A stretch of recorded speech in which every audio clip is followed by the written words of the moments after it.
Hello दोस्तों, मेरे YouTube channel में आप सभी का स्वागत है। मैं एक कजरी गीत गाने जा रही हूँ। वीडियो पसंद आए तो लाइक, सब्सक्राइब और कमेंट करना।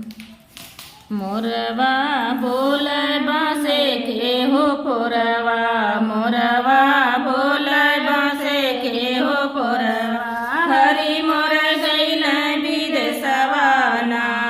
मोरवा बोल बासे के हो पोरवा, मोरवा बोल बासे के हो पोरवा, हरी मोर गैल विदेशवा ना। जेवना जेला देवर बाबू लक्ष्मण, जेवना जेला देवर बाबू लक्ष्मण, भैया तोर तजी के गैल ना। जेवना जेला देवर बाबू लक्ष्मण, जेवना जेला देवर बाबू लक्ष्मण, भैया तोर तजी के गैल ना।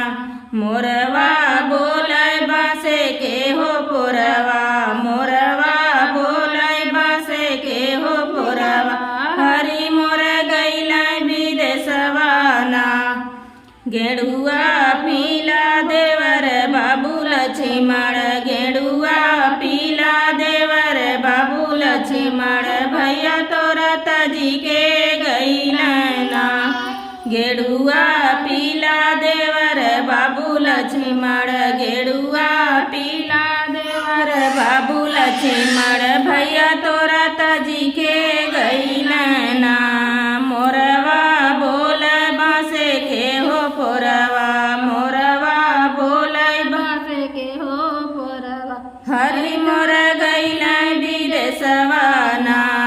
बीरवा कुचला देवर बाबू लक्ष्मण, बीरवा कुचला देवर बाबू लक्ष्मण, भैया तोरा तजी के गैल ना। बीरवा कुचला देवर बाबू लक्ष्मण, भैया तोरा तजी के गैल ना।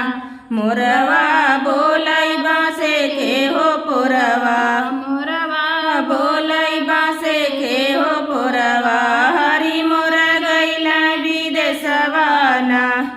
मोरवा